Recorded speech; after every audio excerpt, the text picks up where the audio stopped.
Yang kali ini kita mau sharing mengenai perlindungan data pribadi, terutama sebagai penyelenggara sistem elektronik. Nah, mungkin kakak semuanya sudah familiar ya dengan data pribadi itu apa, seperti apa. Maka dari itu kita siang kali ini kita akan sharing-sharing bersama. Ya, kita mulai saja. Nah,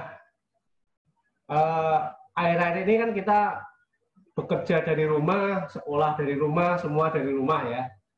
Nah, semua dimanfaatkan dengan teknologi online, daring ya. Nah, dengan serta-merta banyak hal-hal yang perlu diperhatikan pada saat kita melakukan komunikasi daring atau online tadi. Contohnya adalah data pribadi.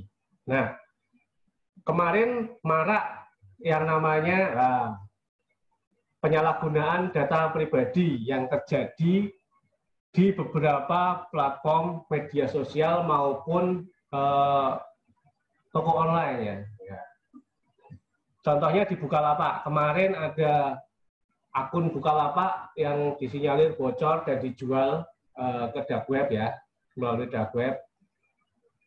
Terus setelah itu belum selesai, kita kagetnya ada juga akun Tokopedia. Nah, Tokopedia, bagi yang punya akun Tokopedia, nah, kemarin juga ada data pengguna yang bocor dan dijual di dark web. Nah, terus selain itu, nah ada juga ini yang kemarin lagi ngetren, ini pegawai OVO. Pegawai OVO memanfaatkan data pengguna untuk kepentingan pribadi. Nah, kalau rekan-rekan ada yang punya GoPay, OVO, dompet e-wallet ya, e-wallet, dompet digital, biasanya ada proses yang namanya proses verifikasi. Proses verifikasi untuk mengupgrade layanan. Nah, otomatis kita menyediakan data-data di situ. Nah, yang kemarin ramai itu adalah salah satu pegawai OVO yang bertugas untuk melakukan verifikasi, tapi ternyata malah menyalahgunakan data yang diperoleh tadi. Menyalahgunakannya bagaimana?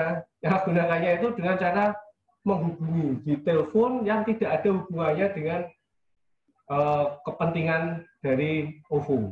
Nah, mungkin rekan-rekan juga sering isi pulsa. Nah, isi pulsa di counter-counter atau mungkin di abang-abang tukang pulsa kan disuruh nulis nomor telepon. Nah, nomor telepon ditulis, kemudian nanti pulsanya kan masuk gitu kan, setelah dibayar kemudian pulsanya masuk. Nah, tapi kadang-kadang juga si abang-abang ini nyeleneh dia, menyalahgunakan dengan cara apa? Mungkin wah ini cakep nih, nah, dihubungi, atau ini wah ini keren nih, dihubungi, di chat secara pribadi kan, di PM. Nah, itu salah satu bentuk dari penyalahgunaan data pribadi. Terus kemarin yang sempat ramai juga ada bocornya data pribadi dari Denny Siregar, dari Telkomsel ya, yang bocor data dari Denny Siregar, data-data yang ada di Telkomsel diduga dibocorkan oleh pegawainya, diduga. Nah, terus apa sih data pribadi itu? Nah, mungkin rekan-rekan semua sudah tahu ya data pribadi itu apa. Jadi data pribadi adalah setiap data yang tentang seseorang, baik yang teridentifikasi ataupun tidak dapat diidentifikasikan secara tersendiri, berarti dia harus dikomunikasikan, baik secara langsung maupun tidak langsung melalui sistem elektronik. Nah, itu adalah data pribadi. Kemudian yang punya data pribadi siapa? Yang punya adalah orang-orang atau pribadi-pribadi itu sendiri. Nah, jadi kalau data pribadi kita, berarti yang punya ya kita. Terus data pribadi itu apa saja sih? Wah, data pribadi itu apa saja sih? Ternyata banyak data pribadi itu. Mulai dari nama, nomor paspor, nomor KTP, NIK kan, terus nomor kartu keluarga, nomor telepon. Nah, bahkan nomor telepon itu sebetulnya data pribadi. Nah, data pribadi itu. Terus tempat tanggal lahir itu juga data pribadi. Jadi jangan jangan tersinggung atau jangan marah ketika ada orang ditanya, kamu lahir kapan sih atau lahir di mana sih, tidak menjawab.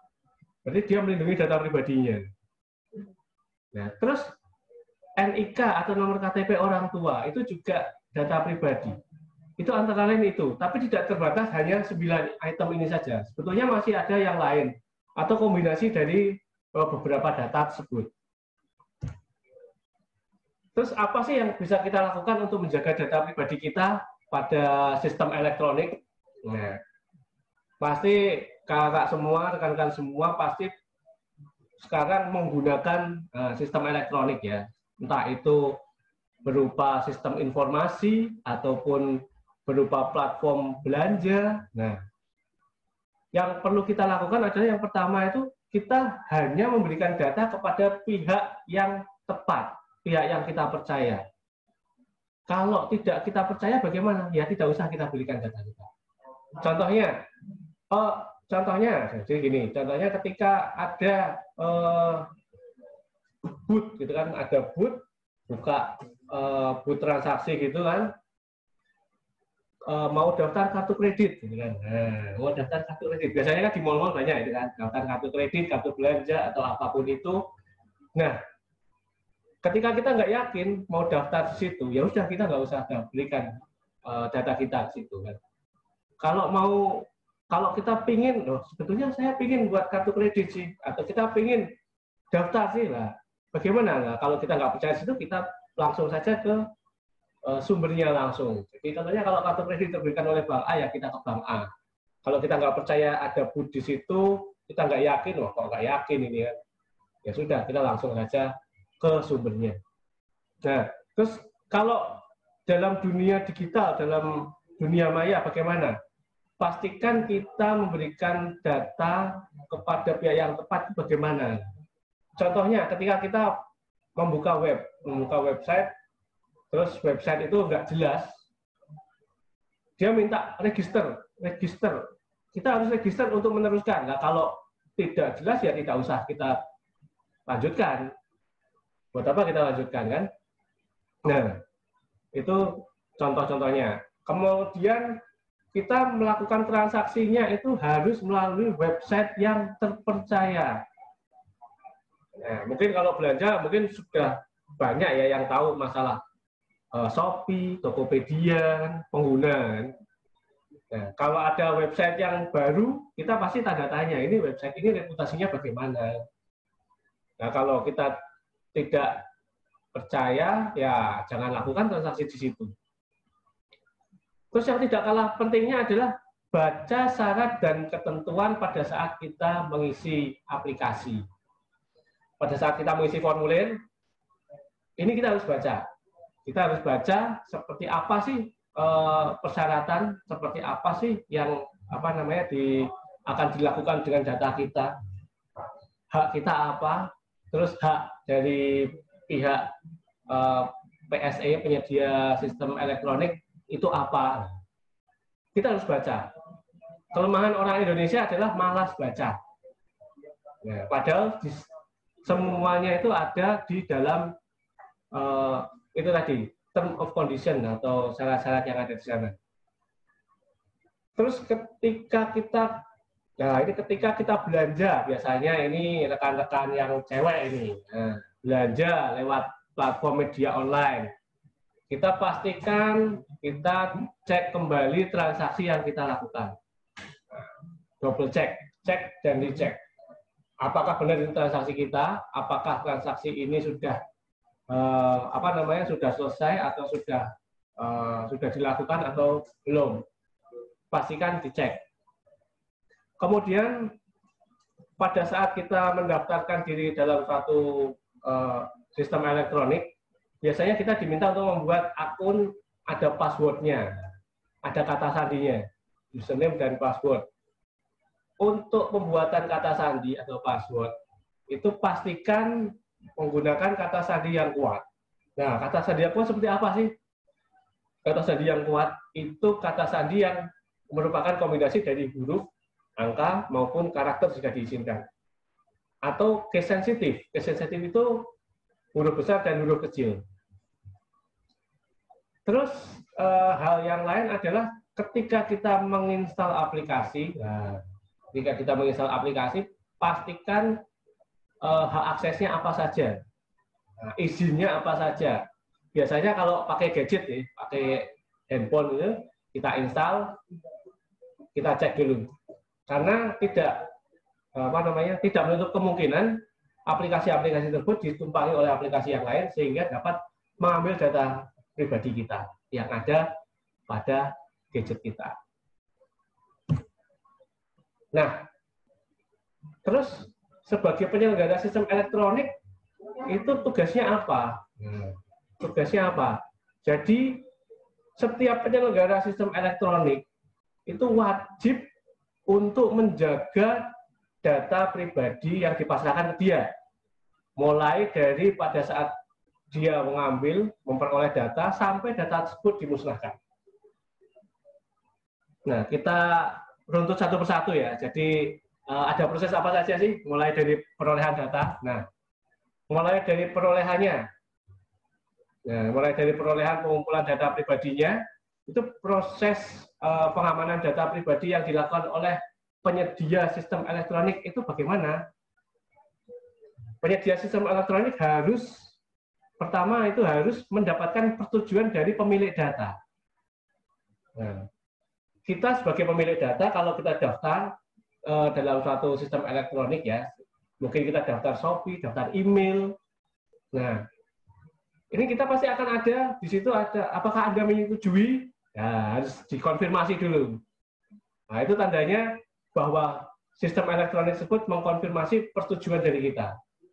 Kemudian pemilik sistem sistem elektronik, itu juga harus menghargai data-data yang sifatnya privasi. Jadi ada data yang seumpama kita tidak mau memberikan data tersebut, ya itu harus dihargai privasi orang tersebut. Terus yang tidak kalah pentingnya adalah setelah data tersebut dimasukkan ke dalam sistem, sistem elektronik tersebut harus memverifikasi lagi apakah data yang Anda masukkan sudah benar. Nah, itu adalah salah satu bentuk dari verifikasi data pribadi kita. Selain itu, pastikan juga data pribadi itu hanya digunakan sesuai peruntukannya. Maksudnya sesuai peruntukannya adalah, contohnya gini, kita mendaftarkan diri untuk membuat akun email. Ya berarti semua hal yang kita isikan, data-data situ hanya digunakan untuk mengenai masalah email saja. Tidak digunakan untuk hal-hal yang lain. Contohnya, kita daftar email kok kita ternyata juga didaftarkan ke platform belanja online. Nah, itu tidak sesuai dengan peruntukannya. Kita daftar mohon maaf kita nyebut merek Shopee, kok tiba-tiba kita daftar juga di platform yang lainnya, di Tokopedia atau mungkin Bukalapak dan lain-lain. Nah, itu tidak sesuai dengan peruntukannya. Karena kita hanya mendaftar di sistem elektronik itu saja. Itu yang namanya sesuai dengan peruntukannya. Kemudian penyelenggara sistem elektronik juga wajib menyimpan data pribadi yang diperoleh itu tadi dalam bentuk enkripsi dan disimpan di pusat data mereka. Pusat datanya ini harus dilengkapi dengan DRC. Kenapa kok DRC? Karena jika ada apa-apa dengan pusat data itu, data yang ada di dalamnya masih dapat diakses menggunakan DRC tadi. Nah, itu pada saat penyimpanan. Kemudian pada saat menampilkan, menyebarluaskan, dan atau pada saat ada yang minta untuk akses data pribadi seseorang. Nah, bagaimana pengelola sistem elektronik menyikapinya? Yang pertama itu adalah harus dilakukan dengan seizin pemilik data. Ketika ada orang minta akses ke data pribadi kita harus menyetujui, harus melalui persetujuan kita. Kalau sistem tersebut tanpa melewati persetujuan kita, berarti sistem tersebut sudah melanggar aturan mengenai data pribadi, sudah menyalahgunakan data pribadi yang kita percayakan pada sistem tersebut. Kemudian ketika menampilkan atau menyebarluaskan data, pengelola sistem elektronik itu harus diverifikasi dulu, jangan sampai data-data yang ditampilkan itu tidak akurat. Nah, kemudian yang terakhir adalah hanya boleh ditampilkan disebarluaskan sesuai dengan tujuannya saja. Nah, kalau tadi sudah dicontohkan ya, tujuannya hanya untuk A ya untuk A, untuk B ya untuk B. Hanya untuk buka akun di Bukalapak ya hanya bisa ditampilkan di Bukalapak saja. Nah, atau sesuai diatur dengan term of condition yang sudah kita setujui pada saat kita apply di aplikasi tersebut.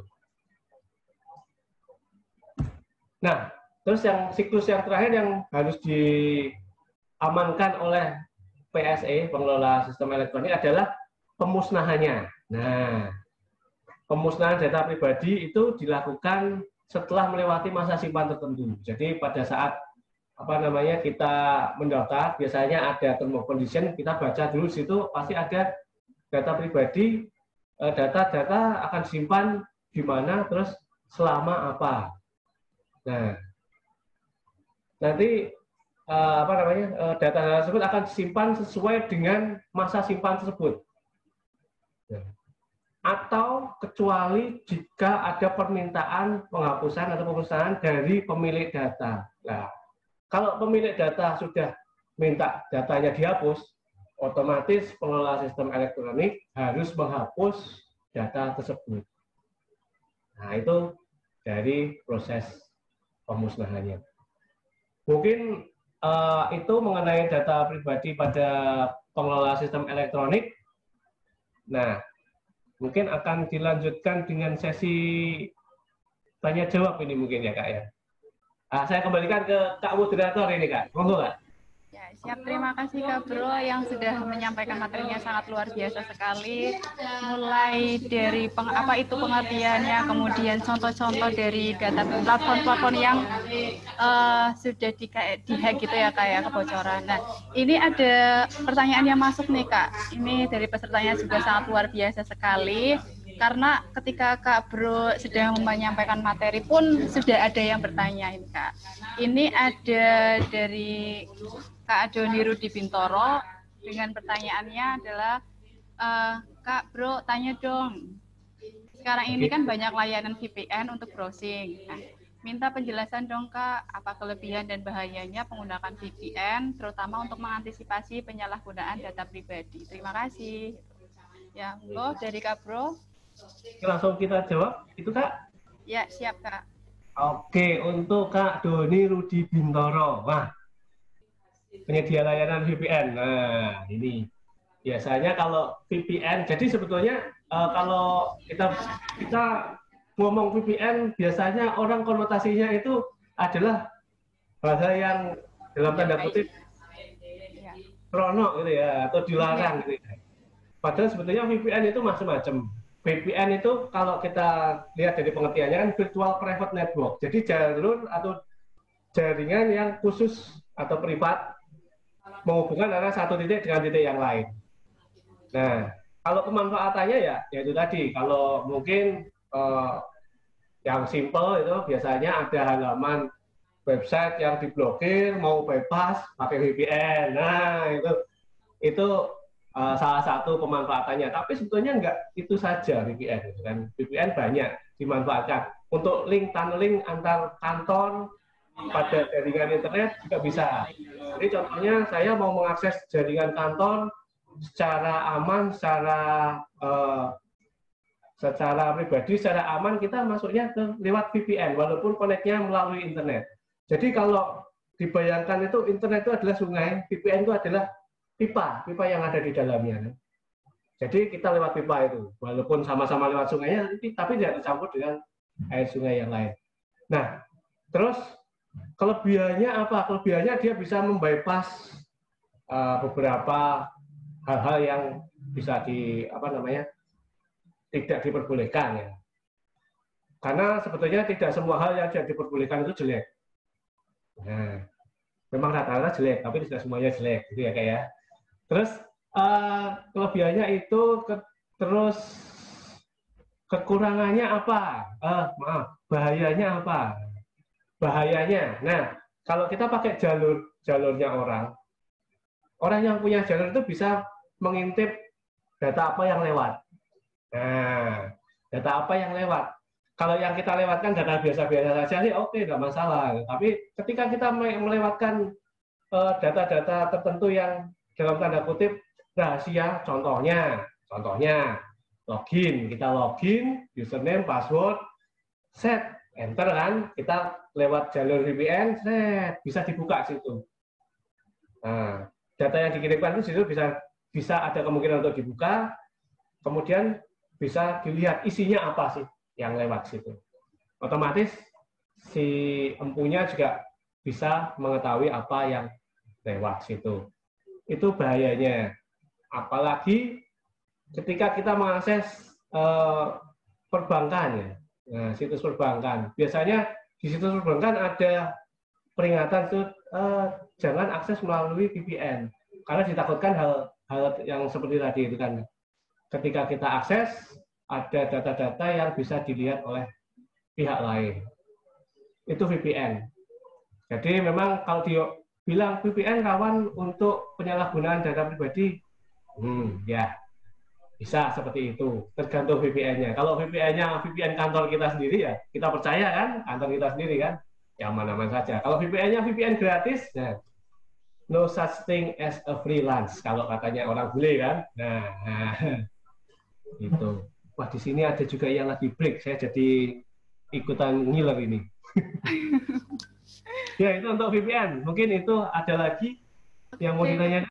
Bro, ya bagi kakak-kakak peserta gelar saka tahun 2020 ini, barangkali ada yang mau ditanyakan, silakan ditanyakan, ataupun mau sharing-sharing terkait dengan apa saja, silakan bisa ditanyakan. Ya, ini ada lagi nih Kak yang masuk Kak, dari Kak Billy Romansyah, dari Cilacap. Pertanyaannya adalah, jadi gini Kak, saya pernah menjadi korban phishing atau pengelabuhan di internet. Nah, data pribadi saya atau akun saya disalahgunakan. Itu cara mengatasinya bagaimana sih, Kak? Ya, jadi terkait dengan penyalahgunaan phishing seperti itu, Kak. Penyalahgunaan. Nah, sama seperti kemarin ya, Kak ya. Ini kurang lebihnya ya. Jadi waktu kemarin pembajakan akun medsos itu juga salah satu cara phishing itu tadi dia mengirimkan suatu pancingan ya. Suatu pancingan yang jika kita termakan umpan itu bisa diambil informasi-informasi yang ada. Nah, ketika akun sudah diambil alih, kita bisa ambil alih lagi. Kita bisa report. Nah, kalau seandainya itu merugikan kita, contohnya ketika akun Twitter diambil alih, kemudian dia posting hal-hal yang negatif, kita bisa report itu. Nah, kita bisa ambil alih kembali akun tersebut. Nah, itu untuk salah satu cara mengatasi. Kemudian pastikan kita rutin mengganti password. Aktifkan autentikasi 2 faktor, itu juga dapat mengurangi kemungkinan kita terkena pembajakan akun. Itu. Yang terpenting adalah kalau kita dapat email, biasanya email phishing, kita cek lagi dari mana. Nah, darinya itu akan terlihat situ. Nah, ketika darinya itu adalah hal yang ganjil, contohnya, ini ada email dari Twitter, tapi kok alamatnya yang ini bukan Twitter, berarti itu bukan email resmi. Nah, kemungkinan besar itu adalah phishing. Terus yang lagi marak itu kan, saya sudah ada yang mengirim, saya sudah mengambil alih komputer Anda. Jika Anda tidak melakukan pembayaran, maka komputer Anda akan kami bla bla bla bla bla bla bla bla. Nah, padahal nggak ada apa-apa. Dia cuma mancing, gertak, kemudian ada link di bawahnya. Kalau kita klik link itu, malah kita yang kena. Nah, terus kita cek di situ pengirimnya siapa. Pengirimnya kok nggak jelas, ya udah blokir saja atau tidak usah ditanggapi. Itu yang paling manjur untuk phishing. Mungkin itu, Kak. Terima kasih Kak Bro. Ya, jadi itu ya kayak bagaimana sih cara-cara atau tips supaya kita tidak terkena phishing ya kayak. Nah kemudian kita berlanjut ke pertanyaan selanjutnya. Ini ada dari Kak Doni lagi. Sepertinya Kak Doni sangat antusias sekali Kak. Jadi ini tanya lagi dengan pertanyaan yang pastinya berbeda. Jadi pertanyaan adalah sejauh mana data pribadi masyarakat dilindungi hukum? Bagi pemerintah sendiri, apa ada landasan hukum ketika mengumpulkan data pribadi masyarakat? Nah, kalau misalnya terjadi kebocoran data, siapa yang akan bertanggung jawab? Jadi pertanyaan kali ini berkaitan dengan perlindungan hukum dari adanya kebocoran data pribadi kita itu. Seperti itu, Kak. Mungkin dari Kak Bro, mau ya, monggo. Oke, ya. Wah, pertanyaannya berat sekali ya ini ya. Wah, jauh mana data pribadi masyarakat dilindungi oleh hukum? Jauh sekali jawabannya. Jauh mana? Jauh sekali. Nah, sebetulnya sudah banyak aturan-aturan yang melindungi kita, aturan-aturan hukum, mulai dari UU ITE, UU PSTE, dan lain-lain. Nah, itu dibuat untuk melindungi kita sebetulnya. Nah, terus kalau landasan pemerintah untuk mengumpulkan data pribadi masyarakat itu apa? Nah, itu juga banyak juga. Contohnya masalah peraturan kependudukan. Itu kan mewajibkan untuk masyarakat untuk mengisikan data diri. Nah, itu salah satu contoh dari dasar-dasar hukum yang ada di negara kita ini mengenai perlindungan hukum. Perlindungan data pribadi. Kemudian kalau terjadi kebocoran data, siapa yang bertanggung jawab? Nah, sebetulnya itu tanggung jawab kita bersama. Kan kebocoran bisa terjadi di sisi manapun kan, bisa dari sisi kita sebagai pemilik ataupun dari sisi PSTE, penyelenggara sistem elektronik kan. Tadi sudah disampaikan bahwa penyelenggara sistem elektronik tadi punya kewajiban bla bla bla bla bla itu tadi kan. Saya sampai lupa tadi banyak sekali kan. Nah, kalau kita merasa data diri kita kok bocor atau disalahgunakan, kita bisa melakukan komplain kepada penyedia layanan sistem elektronik tadi. Nah, itu tadi. Itu. Jadi memang tanggung jawab siapa? Tanggung jawab semua ya, tanggung jawab semua mulai dari diri kita sendiri. Kalau kita tidak mengamankan data kita, ya mohon maaf kalau ada apa-apa ya kita sendiri yang kena gitu kan.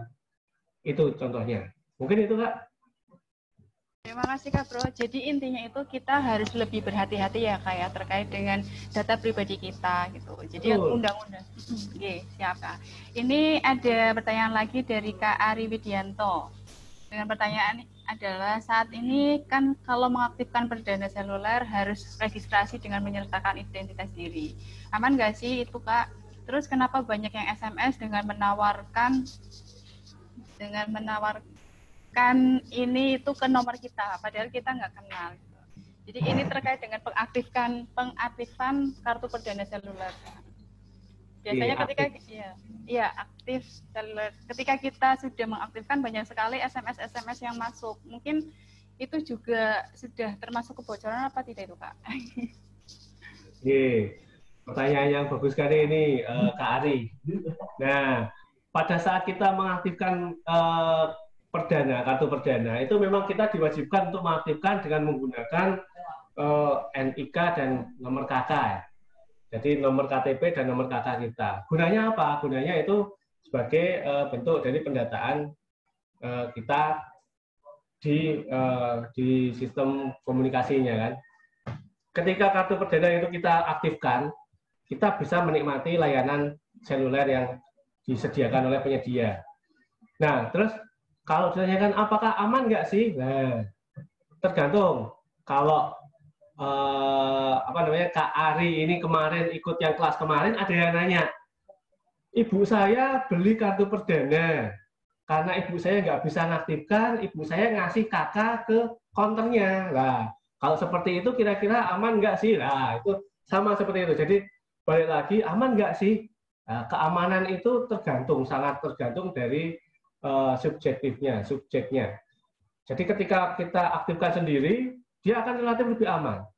Ketika kita minta tolong orang lain, apakah kita percaya dengan yang kita mintain tolong? Gitu kan? Kalau kita tidak percaya, ya sudah jangan minta tolong kepada orang tersebut. Terus kenapa banyak SMS yang menawarkan ini itu ke nomor kita, padahal kita nggak kenal? Mungkin Kak Ari ini artis mungkin ya. Banyak yang ditawari sesuatu ini ya. Oke, jadi gini, sebetulnya SMS seperti itu sudah sejak lama ya, sudah sejak lama ada. Jadi modelnya kan sama seperti kita random SMS, kita blast SMS. Ketika kita blast, kita acak saja nomornya, maka orang-orang tersebut akan menerima SMS dari kita.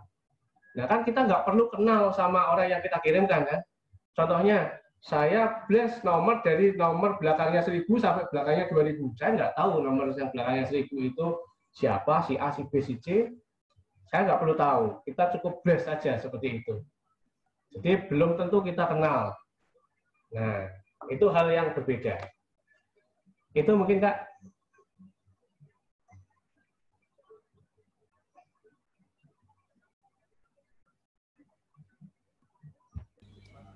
Terima kasih Kak Bro yang sudah menjawab pertanyaan dari Kak Ari. Mungkin kasus-kasus seperti yang Kak Ari alami itu tidak hanya untuk Kak Ari saja, tapi untuk rekan-rekan yang lain. Biasanya kan seperti itu. Nah ini ada pertanyaan lagi Kak. Pertanyaannya itu terkait dengan TikTok. Aplikasi TikTok yang sedang marak seperti itu. Dari Kak Demas Raihan. Dengan pertanyaan, dulu kan TikTok pernah diblokir, mengapa dibuka kembali? Pernah baca, menurut CPR ada kerentanan keamanan yang bisa disalahgunakan oleh hacker. Bagaimana ini tanggapan dari Kominfo? Ya seperti itu Kak, pertanyaan mengenai TikTok yang dibuka kembali blokirannya. Nah, terima kasih ini Kak. Ini untuk Kak Demas Rehan. Kak Demas Rehan ini pemain TikTok ini masih ini. Temannya Bowo Alpenlibe mungkin ya. Ya, waktu dulu ya. Nah, jadi memang dulu Kementerian Kominfo.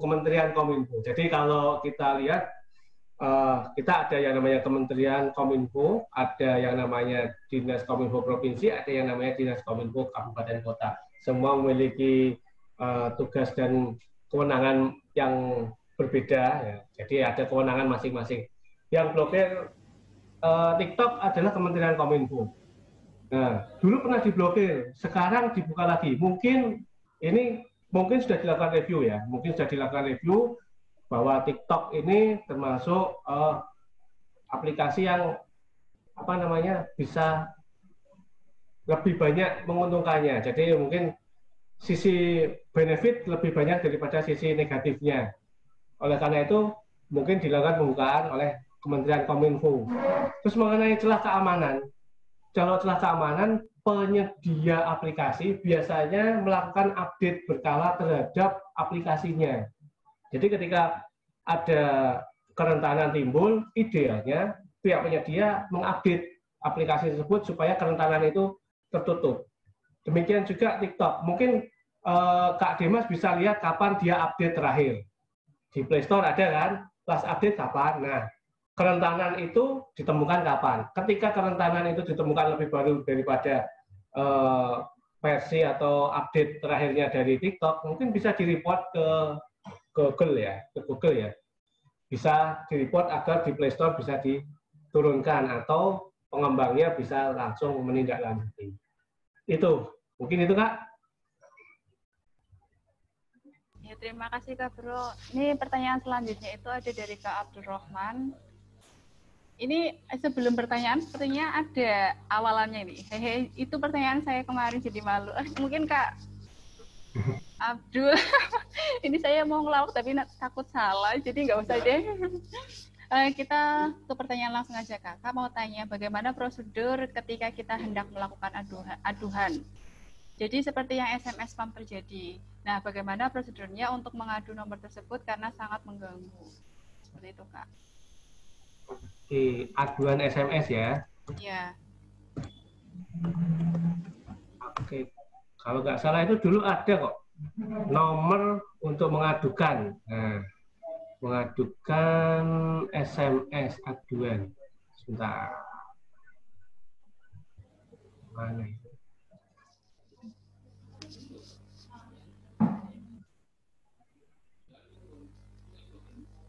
Oke, salah satunya ada sih kemarin Saya kok lupa, ada kanal aduannya. Jadi untuk kanal aduan ada, nanti kita tinggal laporkan di nomor tersebut. Kalau nggak salah itu, saya lupa ini malah. Aduan. Kalau kanal aduan seperti itu masuknya di dinas apa di platform seperti Telkomsel ataupun yang lain itu, Kak? Oke, jadi kanal aduan itu masuk langsung ke Kementerian Kominfo. Oh, langsung ke kementerian tadi. Nah, jadi kanal aduan itu langsung masuk ke Kementerian Kominfo. Nanti di sana akan dilakukan tindak lanjut terhadap aduan-aduan. Nah, sebentar. Jadi ada di Kominfo ada yang namanya BRTI, dia bisa menerima pengaduan layanan seluler. Oke, BRTI aduannya adalah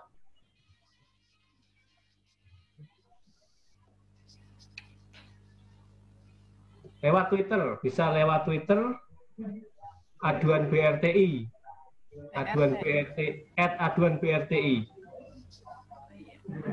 Aduan BRTI. Salah satunya itu. Itu hanya lewat Twitter saja atau boleh melalui media yang lain, Kak? Misalkan kayak WhatsApp atau kita meng-email atau yang lainnya. Salah satunya dari Twitter. Twitter itu. Karena banyak pengguna Twitter. Nah, salah satunya itu. Ya. Itu Kak Abdurrahman. Nah. Ya, terima kasih Kak Bro. Jadi untuk kakak yang merasa terganggu dengan adanya SMS spam dari nomor-nomor yang tidak dikenal, nanti bisa saja menyampaikan aduan ke @aduan BRTI ya Kak ya, melalui Twitter seperti itu. Jadi ya itu langsung masuk ke Kementerian Kominfo, jadi silakan saja barangkali setelah kita sudah mengadukan ke Kominfo ke BRTI tersebut, barangkali langsung ditindaklanjuti dan sudah tidak ada lagi SMS spam seperti itu. Nah, ini saya juga mau sedikit sharing Kak, bukan sharing sih, tanya aja terkait dengan masih tetap perdana seluler atau nomor yang sudah tidak kita pakai gitu, tapi dipakai orang lain Kak gitu. Jadi ketika ada teman saya itu SMS ke nomor saya yang dulu yang sudah terblokir karena tidak diaktifkan, tidak diisi pulsa seperti itu. Jadi pulsanya habis nih. Pulsanya habis dan lupa untuk mengisi. Dan itu sudah masa tenggang beberapa hari yang lalu, beberapa minggu bahkan ya.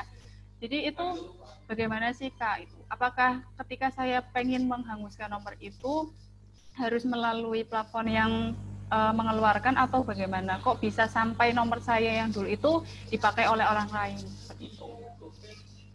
Oh ya, kalau sebelum saya jawab jawabannya yang tadi Kak moderator, ini alamatnya yang di BRTI. Nah ini layanan.kominfo.go.id aduan BRTI. Nah di sini ada live chatnya kalau itu, tapi saya nggak tahu ini. Nah itu ya, jadi yang tadi aduan BRTI selain dari Twitter itu. Kemudian tadi mengenai nomor HP, jadi pihak provider ini ada yang namanya prosedur recycle number. Jadi nomor telepon itu kan banyak, sebetulnya kan sekian digit gitu kan. Yeah. Nah, yang digit itu kalau kita pikir itu nggak ada habisnya. Tapi kalau kita lihat dulu sebelum musim pendaftaran SIM card, itu satu orang itu sehari bisa menghabiskan bahasanya, bisa menghabiskan SIM card lebih dari 10. Contohnya saya mau menyampaikan provider yang angka itu tadi, kan ada terkenal dengan datanya dia. Orang pada pakai 1 giga sehari, 1 giga sehari, atau bahkan mungkin beberapa giga sehari. Nah, kartunya ganti. Oleh karena itu kan banyak nomor yang dibuang. Ada yang namanya recycle number. Jadi nomor-nomor yang sudah tidak aktif itu lagi, yang sudah terbakar, yang sudah hangus, itu bisa dilakukan recycle oleh provider. Nah, kalau dulunya itu recycle itu hanya bisa dilakukan untuk nomor-nomor ini pasca bayar. Nah, nomor pasca bayar kan nomor pasca bayar kita punya privilege atau kelebihan kita bisa pilih. Bisa milih. Nah, sekarang nomor prabayar pun juga banyak yang di recycle. Oleh karena itu tidak menutup kemungkinan tadi nomor yang sudah pernah kita pakai hangus lama terus tiba-tiba muncul lagi. Ya, itu ada kemungkinan seperti itu. Contohnya nomor saya sudah hangus sudah sejak 2 tahun yang lalu, tapi WA-nya masih hidup. Nah, ya bagaimana? Ini mengacu ke pertemuan kita yang kemarin. Nah, WA-nya masih hidup, padahal nomor kita hangus. Nah, ketika orang yang baru itu tadi, yang pemilik barunya mendaftarkan ke WA, otomatis WA kita akan keambil ke sana. Nah, itu yang efek samping dari recycle number itu tadi. Tapi recycle number itu tadi dilakukan dengan tidak sembarangan. Jadi ada kriteria-kriteria tertentu dilakukannya. Seperti itu mungkin, Kak. Terima kasih Kak Bro, ya sangat membantu sekali ya. Jadi saya juga tidak bertanya-tanya kembali kenapa seperti itu. Gitu. Ya mungkin dari kakak-kakak yang lain barangkali ada pertanyaan, masih kita buka untuk sesi pertanyaan. Ataupun mau sharing-sharing pengalaman atau hal-hal yang lain, silakan bisa disampaikan. Saya Kak. Ya, silakan Kak. Jadi tadi saya kan mau pengen cerita ya. Jadi kalau saya ketik mungkin kepanjangan ngetiknya juga. Jadi pakai mic aja. Jadi dulu saya pernah perkenalan dulu Kak ini. Oh iya, perkenalan dulu ya. Ya, nama dari saya Riangga Pratama dari Saka Milenial Kota Salatiga. Jadi dulu saya waktu SMP kan sering ya anak-anak remaja yang SMP tuh suka main ke warnet. Itu mah waktu masih SMP. Nah, dulu waktu saya di warnet nggak sengaja di samping saya itu sekitaran anak SMA lah, di sebelah saya tuh dia kayak lagi ngehack gitu loh Kak, ngehack sebuah data pribadi. Itu saya penasaran, ikut coba tanya-tanya. Terus saya tiba-tiba diajarin juga Kak cara ngehack. Waktu itu dulu pernah diajarin cara ngehack Instagram, dulu pernah diajarin ngehack Instagram. Terus pas saya ikut lama-lama sama si orang ini, ternyata dia diam-diam di warnet itu dia ngebobol sebuah bank waktu itu kalau nggak salah, ngebobol sebuah bank. Terus buat kredit palsu juga. Dia bisa ngebobol data pribadi orang-orang juga Kak. Buat kredit-kredit orang itu dibobol sama dia, dia ambil, terus dia bikin kayak kartu kredit palsu gitu, tapi isinya itu kredit orang lain Kak. Itu kan termasuk pembobolan data pribadi kan ya Kak. Nah, terus setelah itu beberapa hari kemudian itu kedeteksi Kak. Jadi pas minggu kedepannya itu warnet saya malah ditutup, tempat warnet yang biasa saya nongkrong situ, karena dicurigai kalau datanya di tempat situ tuh dipakai buat pembobolan bank atau apa gitu kan Kak. Nah dia itu pakai data palsu yang orang itu, tapi dia pakainya di warnet orang lain aksesnya. Terus dia kebesokannya lagi saya ketemu lagi sama dia, kan nggak sengaja cari tempat warnet lain, ketemu lagi sama dia Kak, sama teman-temannya juga. Terus pas setelah dari warnet itu saya diajak kan sama dia Kak, malam-malam waktu itu diajak buat ngehancur datanya dia Kak, dengan cara kayak menghapus semuanya, terus ngilangin jejaknya itu langsung laptopnya dia itu dibakar Kak. Semuanya laptop, HP, dan lain-lainnya dia bakar lagi, terus diajak buat beli yang baru lagi Kak, dengan uang kredit palsunya itu lagi, terus buat data baru lagi untuk ngebobol data-data orang lain lagi, Kak.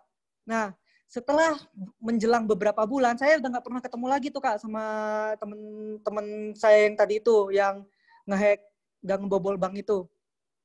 Dan ternyata setelah itu, ternyata dia ditangkap, Kak. Akhirnya ketahuan sama cybercrime di sana, di Salatiga sini, ketangkap, terus di penjara berapa lama gitu, Kak, saya lupa.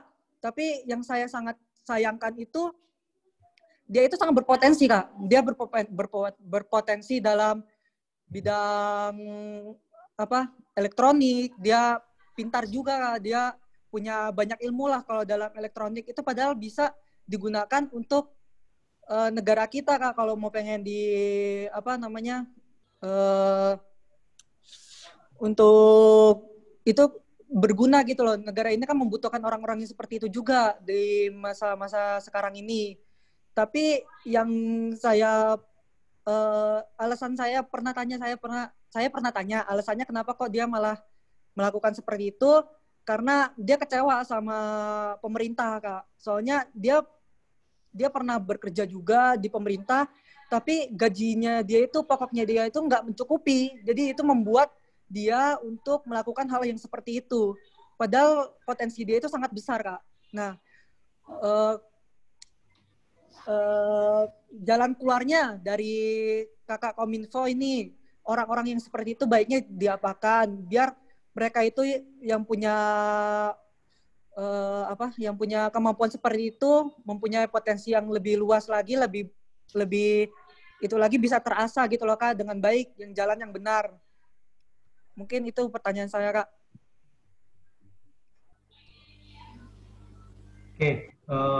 Oke. Kita tanggapi langsung ini, Kak. Ya, silakan, Kak. Terima kasih tadi Kak Riangga ya, Kak ya. Curhatnya tadi ya, panjang sekali. Jadi pesan moralnya adalah pembobol bank kejahatan itu ya. Pesan moralnya kurang lebih seperti itu ya. Oke. Jadi gini, tadi sudah Kak Riangga sampaikan kan, teman-temannya itu punya skill. Nah, terus dia punya kemampuan untuk bobol sana, bobol sini. Tapi jangan salah, aparat penegak hukum juga punya kemampuan untuk melacak. Buktinya apa tadi? Temannya Kak Riangga tadi ya, sesama pengguna warnet tadi kan, itu bisa sampai tertangkap. Nah, terus ini gimana tadi? Alasannya apa? Alasannya adalah kecewa. Semua orang pasti kecewa. Tidak ada semua pihak yang bisa disenangkan dalam suatu hal. Pasti ada pihak-pihak yang dikecewakan. Tinggal kita saja pinter-pinternya kita. Temannya Kak Riangga tadi kan punya potensi. Kak Riangga bilang sendiri kan berpotensi. Nah, harusnya dia peka juga dong. Dia punya potensi, dia di situ ada peluang. Coba kalau dia ikut semacam bug hunter, semacam apa, dia bisa dapat penghasilan tambahan di situ kan. Dia ikut sertifikasi, dia bisa juga jadi tenaga ahli. Nah, tenaga ahli itu ketika orang beralasan karena gajinya kecil, itu adalah alasan. Ada orang bijak bilang orang sukses banyak akal, orang gagal banyak alasan. Nah, itu yang dipegang sampai dengan saat ini. Jadi Kak Riangga memang ilmunya bagus tapi digunakan di jalan yang salah. Nah, harusnya dari temannya Kak Riangga sendiri, dari teman-temannya teman Kak Riangga itu saja juga harusnya lingkungannya juga mendukung dia untuk berubah. Itu tadi, berubah seperti apa? Memanfaatkan keahliannya itu untuk hal-hal yang positif. Gitu kan. Jangan cuma, ini karena saya punya keahlian sini, berarti saya bisa dong dapat gaji sekian. Bisa dimungkinkan, asal kita berusaha. Itu solusinya, Kak. Itu Kak Riangga. Itu Kak, mungkin? Iya, Kak. Terima kasih. Terima kasih, Kak. Ya, ada lagi nggak Kak Rangga untuk pertanyaannya? Sudah cukup. Jadi intinya kita juga harus tetap melihat kayak apa ya, ilmu ataupun analisis SWOT seperti itu, analisis dari kekuatan, kelemahan, peluang, ancamannya. Sebenarnya dari temannya Karangga tadi itu kan mempunyai kelebihan yang sangat luar biasa ya kayak terkait dengan dalam hal IT seperti itu. Nah dari kelebihan tersebut kita ambil nih sisi peluangnya. Peluangnya itu kan sebenarnya banyak sekali. Selain dari temannya Karangga itu bekerja di dinas maupun bekerja di yang lainnya kan bisa memunculkan ide-ide yang lainnya seperti itu yang berkaitan dengan IT tersebut. Jadi intinya nilai moralnya adalah kita harus tetap berusaha dan juga sabar dalam menghadapi situasi dan kondisi seperti apapun yang terjadi. Bahkan ketika kita sedang down seperti itu, kita juga harus tetap bisa menyemangati diri sendiri. Walaupun menyemangati diri sendiri pun tidak semudah ketika menyemangati orang lain. Seperti itu. Ya, mungkin itu pertanyaan dari Karangga. Kemudian ada pertanyaan dari yang lainnya, mungkin dari kakak-kakak yang lain. Yang tidak yang pertanyaannya itu sangat panjang kali lebar sehingga tidak dimungkinkan untuk bertanya melalui chatroom. Jadi silakan bisa langsung bertanya secara langsung. Ada lagi Kak pertanyaannya? Nah, mungkin menambahkan sedikit Kak tadi Kak. Ya. Jadi kan gini, kalau kita punya keahlian itu kan kita bisa manfaatkan keahlian kita ya kan. Contohnya punya keahlian di bidang tadi keamanan informasi, kita bisa saja bikin suatu konsultan keamanan, itu kan bisa kan? Kita tidak tergantung dari orang lain, kita malah membuat usaha baru ya Kak ya? Iya. Betul Kak, itu Kak. Malah kita jadi bos ya Kak ya, nggak jadi karyawan lagi. Jadi bos di usaha kita sendiri gitu Kak. Yeah. Itu. Iya. Jadi seperti itu ya Kak Rangga. Ini ada pertanyaan lagi nih Kak dari Kak Demas Raihan. Misal menemukan celah keamanan di suatu website, tapi tidak ada program bug bounty, dan misal sudah mengirim email, tapi tidak ada tanggapan, itu bagaimana melapornya Kak? Oke, menemukan celah keamanan di suatu website ya. Oke. Jadi ketika kita menemukan celah keamanan di suatu website, itu sudah merupakan tugas kita. Tugas kita untuk melaporkan kepada pemilik website itu. Jadi pilihannya kan hanya dua. Mau kita laporkan ke pemilik atau mau kita eksploitasi. Kalau kita eksploitasi berarti kita melakukan tindak kejahatan, ya kan? Kalau kita laporkan ke pemilik, kita sudah melakukan hal yang benar kan? Nah, seperti itu. Jadi kita laporkan saja ke pemiliknya. Nah, ke pemilik dari sistem informasi tersebut, pemilik website tersebut. Masalah mereka tidak menanggapi ataupun tidak, itu pikiran belakang. Nah, yang penting kita sebagai masyarakat, kita menemukan celah keamanan, kita laporkan. Ada bug bounty ataupun tidak, mau dibayar ataupun tidak, itu sudah menjadi tugas kita. Jadi kalau ini saya boleh memberikan pencerahan ke kakak-kakak semua, kita jangan berpikiran pendek. Contohnya gini, kita punya kemampuan keamanan informasi, mengenai keamanan informasi. Kita melakukan pengecekan website, pengecekan website suatu instansi gitu. Ada bugnya, gitu kan. Tapi nggak ada uangnya ini, nggak saya laporkan nggak dibayar, nggak ada uangnya, nggak ada gunanya. Itu salah. Dengan kita melaporkan, ini ada laporan dari sini. Nah, ketika kita laporkan dan itu ditanggapi, kita sudah dikenal sama si pemilik website itu tadi. Itu sudah merupakan poin bagi kita. Nah, jangka panjangnya apa? Jangka panjangnya bisa jadi kita diundang lah jadi narasumber atau apa. Nah, kita kan nggak tahu kan, kita pikirannya jangka panjang. Jangan, nggak ada uangnya, nggak usah dilaporkan. Itu pemikiran yang jangka pendek.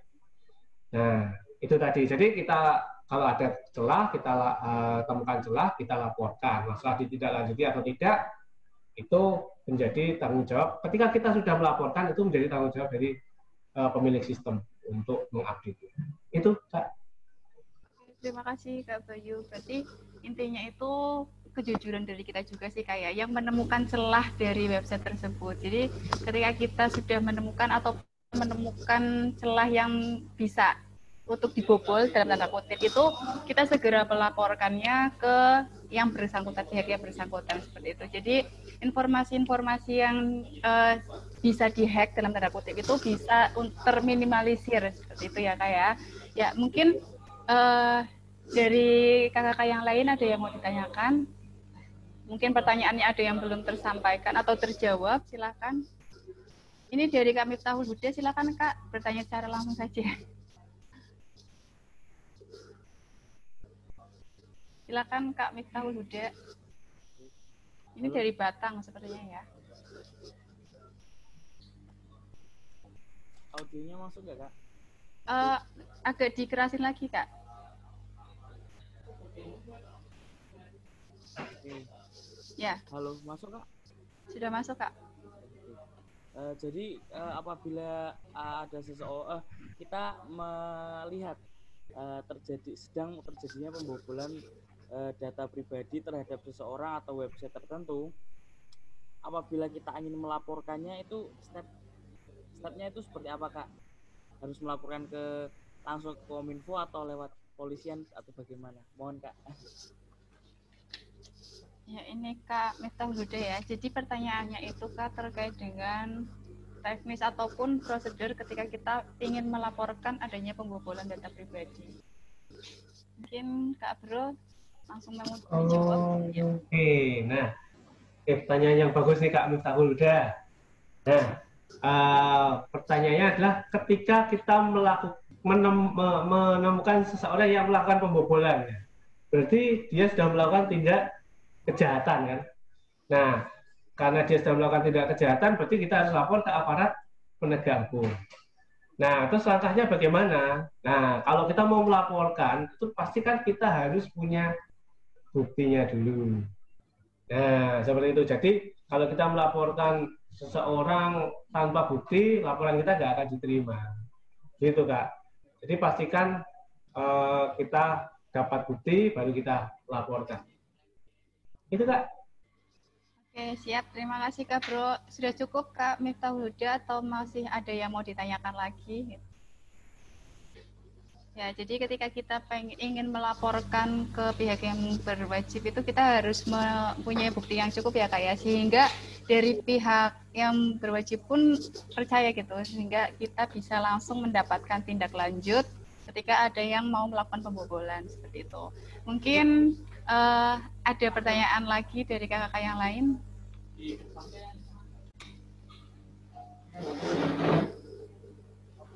Ya, ada yang mau nanya lagi ini mungkin, Mbak. Ya, atau kita ice breaking terlebih dahulu nih Kak, supaya tidak terlalu tegang gitu, sharing-sharing. Kayaknya ada yang bawa es teh itu tadi Kak, malah. Ada yang bawa es teh, oh, iya, tidak berbagi-bagi ya Kak ya.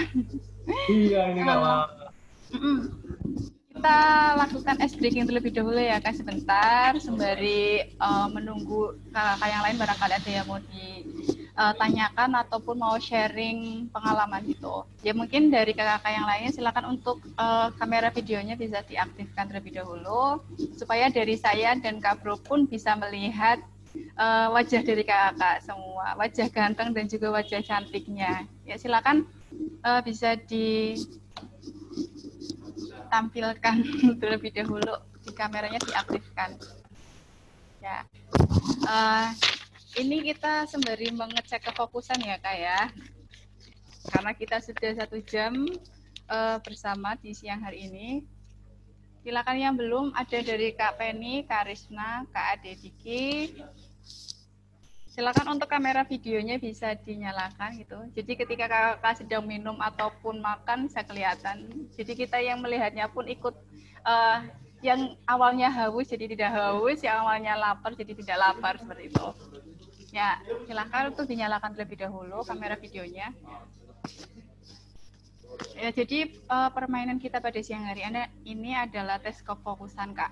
Jadi untuk keywordnya adalah berpikirlah sebelum menjawab, seperti itu.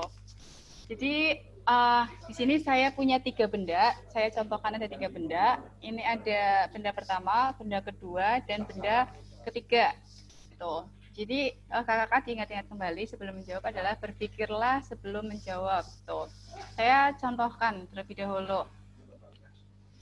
Ini saya asumsikan adalah ballpoint, kemudian ini ada handphone, dan yang ini adalah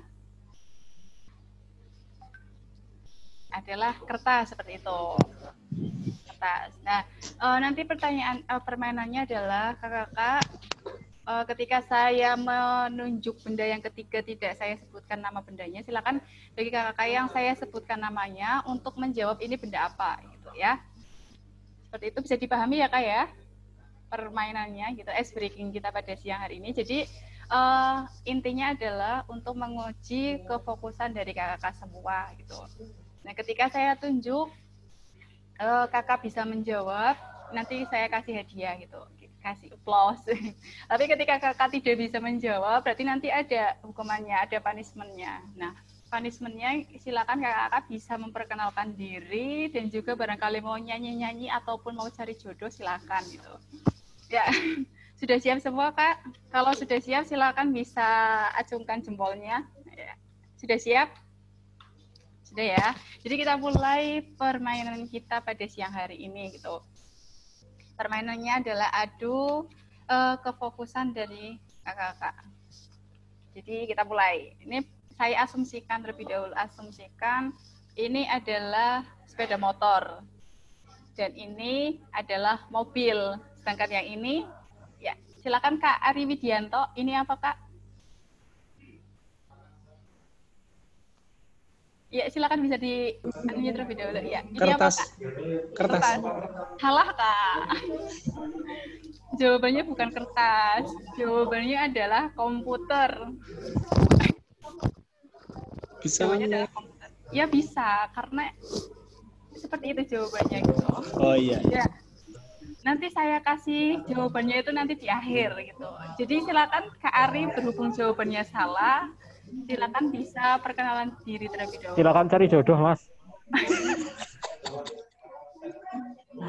Masya Allah. Ya, perkenalan diri dulu Kak, supaya kita pun bisa mengenal kakak dari mana nih Kak Ari. Rame banget di sini. Nggak apa-apa, biar...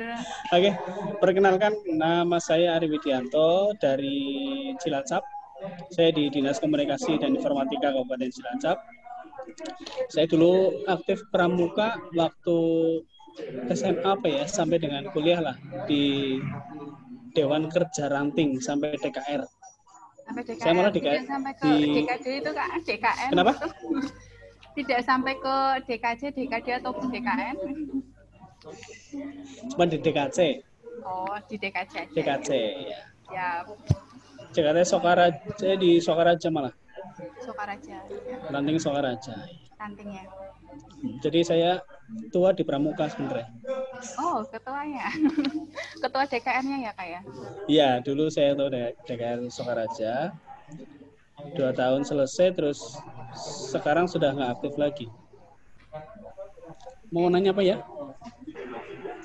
Ya, kalau mau nyanyi-nyanyi juga nggak apa-apa. Kasih ke yang lainnya. Gitu. Berhubung ini Kak Ari salah tadi menjawabnya. Apa sudah Nyanyi cukup, apa? Kak? Apa? Apa sudah cukup sampai sini aja nih? Cukup lah. Cukup aja ya. Cukup. Oke, terima kasih Kak Ari yang sudah Ya. ini dari Dinas Komunikasi di Cilacap ya Kak ya.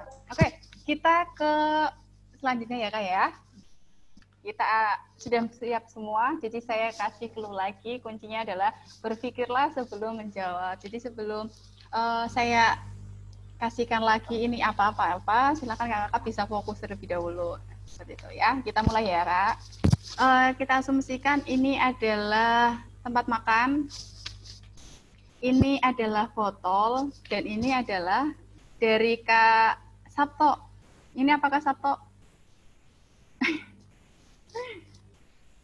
Nggak ulangin, belum fokus. Belum fokus ya? Ya, berarti ini kayaknya kena ini. Ini nanti Kak Sabto dapat punishment ini.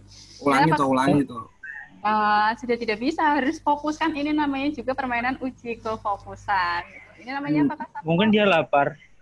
Mungkin juga ya Kak. Anas, jangan gitu Anas. Ini apa Kak Itu Sabto? itu piring, Kak. Piring, salah Kak. Lontong. Ini adalah sendok. Gitu. Ya, mungkin dari Kak Sabto silakan. Mau kasih ice breaking lagi juga nggak apa-apa. Wah, kata Siti loh. Oh, Kak Sabto Wah, sinyalku jelek, hore. masih tetap salah jawabannya, jadi tetap dapat punishment. Ya, mungkin dari kakak yang lain sambil menunggu kita ice breaking, barangkali ada yang mau ditanyakan juga tidak apa-apa, langsung nanti bisa chat room ataupun melambaikan tangan. Gitu. Silakan Kak Sabto bisa memperkenalkan Bisa diri. apa, Kak? Memperkenalkan diri. Oke, perkenalkan. Nama saya Sabto Susilo, saya dari luar negeri ya, dan saya dari Denmark. Denmark ya Kak ya? Ya, dari Denmark. Ya sudah cukup lah, gitu aja ya. Belum cukup, ice breakingnya mana Kak? Lo katanya perkenalan, no. Saya pengen nambahnya ice breaking gimana Kak? Wah, nggak bisa ya. Bisa saja. Aku nggak bisa ice breaking, Kak. Aku sukanya es krim, Kak. Es krim, boleh lah bagi-bagi. Ya nanti saya kirim ke Kuarde ya, Kak. Oh siap, nanti ditunggu di keluarga Kak. Oke, terima kasih Kak Sabto. Kita Ya, ini permainan yang terakhir ya Kak ya. Ini belum ada yang bisa menjawab pertanyaannya atau permainannya ini. Silakan Kakak bisa uji kefokusannya lagi. Sudah siap semua? Sudah ya. Jadi clue-nya adalah berpikirlah sebelum menjawab gitu. Jadi ini juga kefokusan kakak-kakak untuk menguji kefokusan kakak-kakak. Sudah siap ya? Oke. Ini untuk kakak yang sudah ada gambaran atau sudah mengetahui clue-nya, barangkali mau menjauh juga tidak apa-apa gitu. Ya, saya siap ya. Saya asumsikan ini adalah ballpoint. Ini adalah buku dan ini adalah silakan dari Kak Amar Zaki gitu. Jadi clue-nya adalah berpikirlah sebelum menjawab gitu. Ya silakan Kak Amar Zaki, ini apa Kak Amar? Amar Zaki, halo, bisa nyalakan videonya.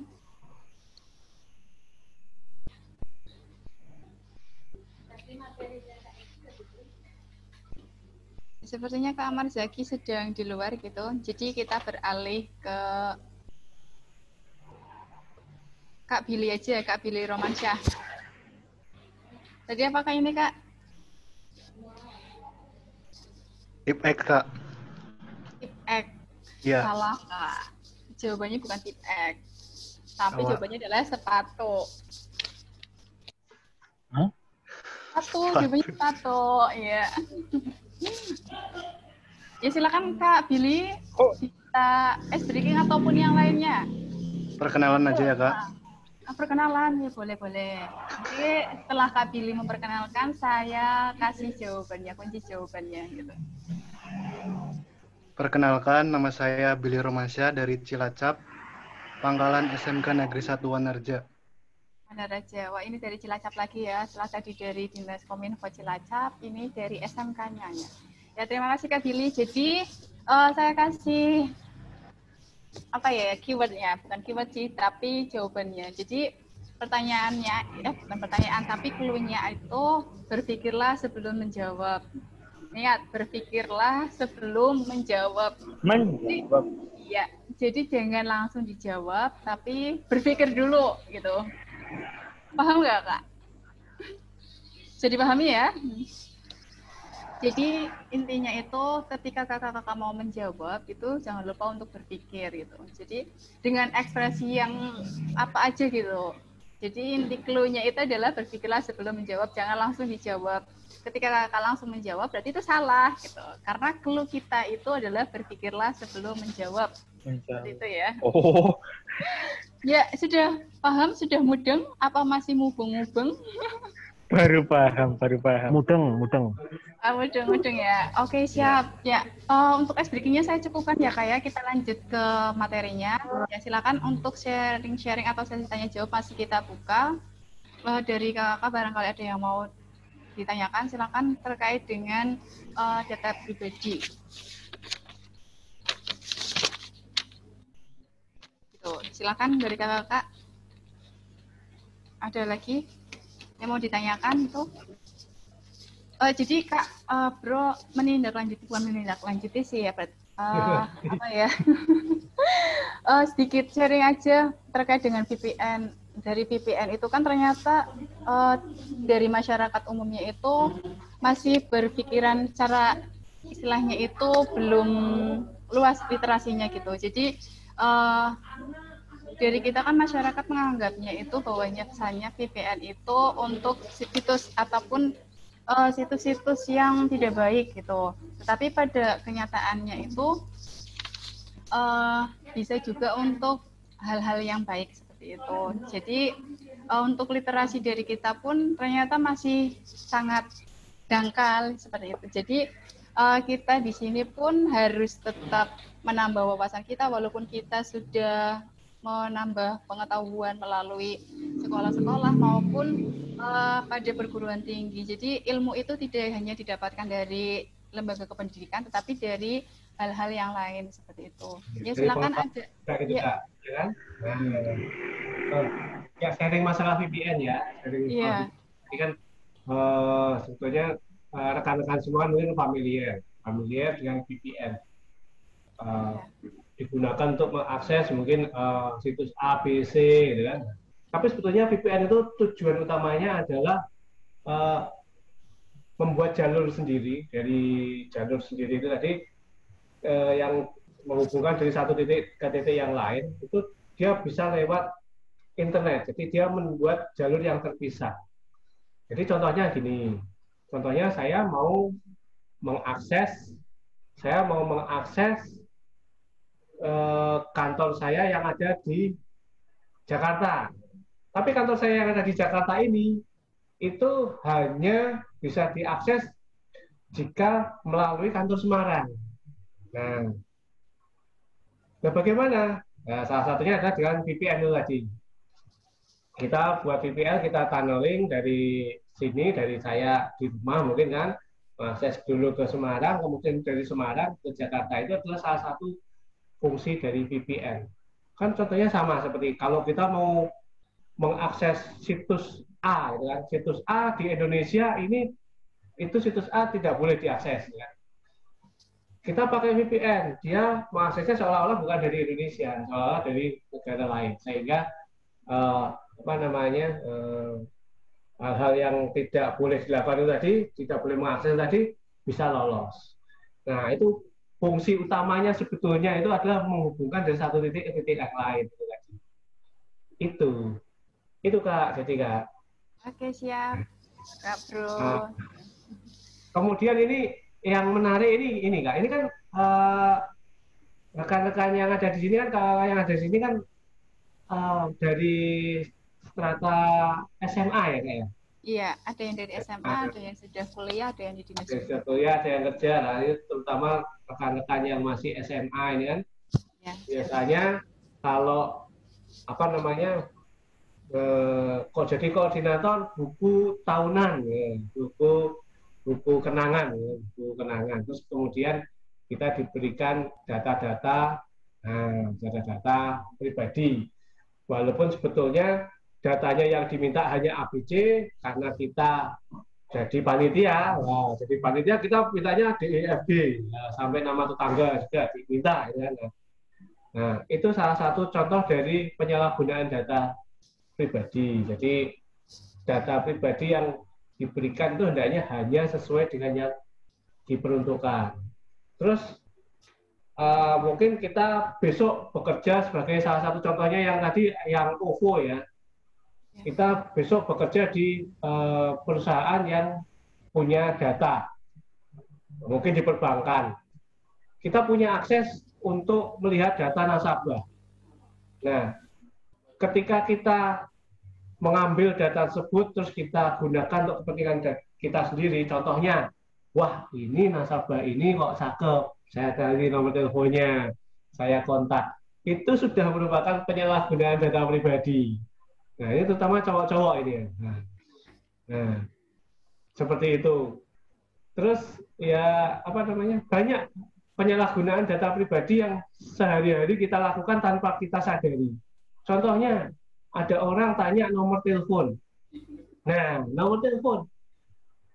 Ketika saya ditanya nomor telepon teman saya punya nomor teleponnya. Tapi ketika saya ditanya oleh orang lain, apakah Anda punya nomor teleponnya si X? Saya akan minta si X dulu untuk izin, minta izin untuk si X untuk membagikan nomor teleponnya dia kepada orang yang minta itu. Kalau si X nggak mengizinkan, ya saya nggak akan membagikan. Nah, terus gimana biar bisa kontak? Kan nggak bisa kontak. Nah, kan masih ada nomor kantor. Ya kan? Contohnya seperti itu. Wah, minta nomor HP-nya dong. Saya minta nomor HP-nya Mas X. Gitu kan. Wah, mohon maaf, saya nggak bisa ngasih. Nah, terus gimana saya kontaknya? Silahkan kontak ke kantor. Nah, itu adalah salah satu solusi. Jadi kita tidak hanya, nggak bisa ngasih nomor HP-nya Mas X. Nah, terus saya kontaknya gimana? Ya nggak tahu. Kalau seperti itu kan kita tidak memberikan solusi ya. Nah, seperti itu salah satu contoh dari kita tidak menyalahgunakan data orang lain, tapi kita juga memberikan solusi bagaimana orang lain bisa mendapatkan informasi tersebut. Itu, Kak.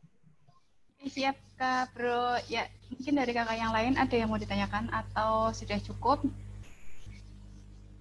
Kalau ada yang mau ditanyakan, silakan bisa ditanyakan. Mumpung ini waktunya masih ada sebelum jam 3. Kalau misal tidak ada, nanti saya yang tanya, gitu. Bukan saya yang tanya. Ini berbagi informasi aja sih, Kak. Kan kalau misal data pribadi kan itu kan untuk kita saja gitu, untuk pribadinya kita. Tetapi kalau misal kita yang sudah ada pasangan nih, Kak ya, dalam tanda kutip pacar gitu. Nah, itu kan pasti sering sekali ya, Kak ya, membagikan istilahnya passwordnya ataupun password media sosial, maupun kita biasanya itu tuker-tukeran HP nih, Kak. Nah, itu kalau semisal dalam kondisi yang hubungannya sedang harmonis. Tapi kalau yang tidak harmonis kan bisa saja barangkali dari mantannya itu tidak tidak suka, ataupun ketika mereka putus itu kan bisa saja data-data pribadi kita di-hack gitu ya, Kak ya. Jadi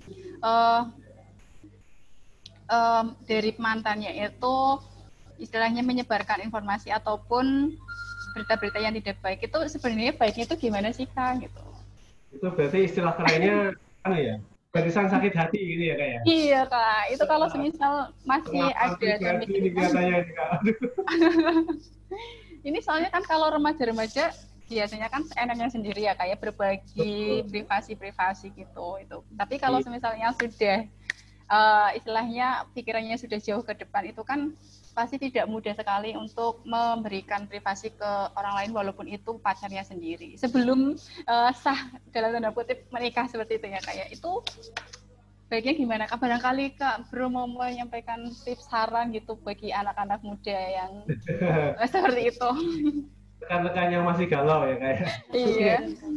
Jadi kan gini, memang sering kita sama pasangan kita kan, cowok kita atau cewek kita itu kan berbagi, wah ini loh ya, ini kadang-kadang kita juga minta yang cowok biasanya, cewek juga sering juga pinjam handphonenya gitu kan, saya juga lihat dong gitu kan. Nah, balik lagi ke masalah privasi, data pribadi tadi, itu sebenarnya hak kita untuk menolak, kita mengizinkan atau menolak itu tergantung dari kita sendiri. Nah terus bagaimana, kan nggak enak, bisa-bisa jadi bertengkar dan lain sebagainya, bla bla bla bla bla. Nah, ya hal yang bisa dilakukan kalau memang itu Anda percaya, ya silakan. Kakak-kakak percaya sama pasangannya, silakan kasihkan. Tapi ya jelas konsekuensinya, ada konsekuensi di balik itu kan. Nah, entah ketika hubungannya renggang atau apa, nanti kita nggak tahu mereka akan jadi apa. Nah, solusinya gimana? Kalau memang seperti itu, ya dirubahlah passwordnya, dirubah. Biasanya kadang-kadang kalau ada ya pasangan yang bertengkar terus tiba-tiba di unfriend, unfollow atau di block, gitu. Di block. Itu salah satu contoh dari preventif. Jadi kalau sudah terlanjur diberikan passwordnya atau diberikan akunnya, ya kita ganti passwordnya, seperti itu. Jadi gitu, Kak. Jadi kita ganti semua, ganti pasangan, dan juga ganti passwordnya, gitu kan, seperti itu Kak. Oke, Itu. terima kasih Kak Bro. Sangat luar biasa sekali ya Kak ya. Jadi sebagai generasi muda pun jangan selalu pure 100% percaya pada orang lain, walaupun itu orang-orang terdekat kita gitu. Karena bisa saja hacker-hacker itu ternyata orang-orang yang di sekeliling kita gitu. Nah, iya sebetulnya kalau kita ngomong masalah hacker, ada juga metode namanya social engineering. Social engineering itu metode hacking yang tidak perlu menggunakan kemampuan komputer. Jadi cukup dengan kemampuan bicara, kemampuan komunikasi. Sama seperti tadi, orang terdekat kita, mungkin saudara atau mungkin teman, gitu kan, dengan kata-kata manisnya, gitu kan, itu bisa membujuk kita untuk memberikan password, username, nah, itu salah satu bentuk dari social engineering. Sebetulnya seperti itu, Pak. Tuh, jadi itu tadi hak kita untuk memberikan ataupun tidak informasi kita kepada orang lain. Nah, kalau diberikan, hendaknya diberikan kepada yang terpercaya. Itu tadi. Untuk dipergunakan sebagaimana mestinya tentunya kan ya. Itu Kak. Oke, siap Kak. Tapi saya juga agak sedikit bertanya-tanya nih Kak. Kalau semisal biasanya kan hacker-hacker itu ada yang melalui digital dan juga ada yang tadi social engineering. Dari kedua hal tersebut itu yang paling berbahaya itu yang mana gitu Kak? Apa keduanya juga sama-sama berbahaya gitu? Apalagi dibobol data pribadinya. Wah, ini kalau ngomong berbahaya mana sama-sama berbahaya Kak. Sebetulnya sama-sama berbahaya. Karena itu kan bentuk dari, salah satu bentuk dari eksploitasi ya, eksploitasi terhadap suatu kelemahan, baik itu kelemahan secara maya maupun secara nyata. Nah, itu sebetulnya sama-sama bahayanya. Cuman kalau kita bilang hacking di dunia maya, kita harus butuh skill tertentu. Skill tertentu yaitu skill komputer atau skill skill komputer lah. Ya. Sebetulnya kalau kita di dunia nyata pun pakai social engineering, kita juga butuh skill apa? Skill komunikasi. Gimana cara menyuruh orang tanpa dia merasa disuruh, gitu kan? Menyuruh apa? Nyuruh kasih password, nyuruh transfer, gitu kan? Mungkin ada rekan-rekan yang pernah dapat telepon malam-malam, terus ada yang kecelakaan, Nah, itu salah satu bentuk dari social engineering, gitu. Nah, itu Kak. Oke, siap. Terima kasih Kak Bro. Ya, dari kakak yang lain ada lagi yang mau ditanyakan. Berarti social engineering itu bisa apa ya? Pernah ada nih Kak kasus yang ketika ada keluarganya ditelepon itu katanya itu hipnotis juga. Itu sebenarnya beneran hipnotis atau hanya social engineering dengan bahasa-bahasa yang manis saja seperti itu? Ya kalau itu ini ya Pak ya, apa namanya, kalau kita bilang hipnotis itu ya kita nggak bisa bilang itu hipnotis ataupun tidak, tapi yang jelas ketika kita malam-malam kita sedang istirahat tidur kan, tiba-tiba kita dibangunkan oleh telepon setengah sadar, ada kabar bahwa ada yang kecelakaan, otomatis otak kita kan belum 100% connect gitu kan, belum 100% konsentrasi kita juga masih belum terbangun kan. Nah, di saat itulah kadang-kadang kita gitu ya. Walaupun tapi ternyata itu apa masih proses. Nah, itu yang sering dimanfaatkan. Itu Kak. Jadi apa ya? Dari kesadaran orang tersebut berarti bukan hipnotis ya Kak ya. Yang ketika mendapatkan kabar. Enggak ya Kak ya. Karena memang ada yang hipnotis, teman. Kita nggak bisa bilang itu hipnotis atau tidak. Oh iya, siap Kak. Berarti intinya harus tetap waspada dimanapun dan kapanpun saja. Karena kesehatan itu pun ketika kita di rumah ataupun di tempat yang aman, belum tentu kita juga aman gitu ya Kak ya. Betul Kak. Nah, bisa jadi kita di social engineering ataupun kita di hack oleh adik kita sendiri atau kakak kita sendiri. Ya. Contohnya waktu kita lagi buka Facebook atau kita buka akun medsos, di belakang itu ada kakak kita atau adik kita, lihat passwordnya itu, gitu kan. Dengan cara apa? Password surfing, gitu kan. Nah, Seperti itu, Kak. Oke, terima kasih Kak Bro. Ini dari kakak yang lain ada yang mau ditanyakan tidak? Apa sudah cukup? Kalau semisal sudah cukup, kita breaking sekali lagi ya sebelum kita cukupkan. Ya mungkin dari peserta juga apa ya kayak istilahnya butuh refreshing supaya dari peserta juga dapat menangkap semua materinya. Kalau semisal kita fokus terus kan biasanya kita malah stres gitu, materi yang didapatkan pun berkurang gitu. Jadi supaya materinya juga dapat, kita juga tetap senang, kita ice breaking terlebih dahulu. Mungkin dari kakak yang lain ada yang mau share ice breaking gitu. Ini dari Mas Nuha, Mas Nuha ada mau menyampaikan ice breaking atau apakah? Nih, Kak Nuha. Oh, sembari menunggu Kak Nuha, ini ternyata ada yang tanya Kak. Yang ada dari Kak Amar Zaki Janiswara, Tegal. Pertanyaannya adalah tindakan yang dilakukan agar data pribadi tidak bocor, bagaimana ya Kak? Mungkin Kak Amar ini baru bergabung, jadi belum tahu terkait dengan bagaimana tindakan yang harus dilakukan ketika data pribadi kita itu bocor Kak gitu. Monggo Kak Bro. Oke, ya. Tadi saya sudah ngomong panjang lebar lihatnya ya. Apa? Gini Kak Aman, yang paling penting adalah ketika kita yang kita lakukan agar data kita tidak bocor adalah pertama kita tidak memberikan data itu ke sembarang orang, hanya berikan kepada orang-orang yang terpercaya. Nah, itu yang awal pastikan itu. Kalau kita sudah memberikan dengan sembarangan, kita hanya berikan pada orang-orang yang terpercaya atau pihak-pihak yang terpercaya saja. Itu paling tidak kita sudah memulai langkah untuk mengamankan data pribadi kita. Selain tentunya nanti ada passwordnya harus diganti kalau kita pakai sistem elektronik, berarti passwordnya diganti berkala, pakai password yang kuat dan lain sebagainya. Tapi yang pertama dilakukan adalah itu tadi. Pastikan kita hanya membagikan pada orang yang terpercaya. Itu Kak. Gitu Kak Amar. Ya, seperti itu ya Kak Amar ya. Terkait dengan tindakan yang dilakukan. Nah, hal-hal yang dilakukan itu bisa jangan membagikan password ataupun keyword kita kepada orang lain. Gitu. Walaupun itu teman terdekat kita. Nah, ketika kita mengganti ataupun menggunakan kata sandi juga jangan hanya huruf saja ya Kak. Jangan hanya nama kita saja, tetapi bisa dikombin dengan nama maupun angka-angka. Sehingga dari hacker pun tidak bisa membobol data pribadi kita. Seperti itu ya Kak Amar ya. Ya, mungkin dari Kanuha, halo Kanuha. Ini kok kameranya belum menyalakan Kanuha. Ya, kita ice breaking dulu Kanuha. Ini akan dipimpin oleh Kanuha.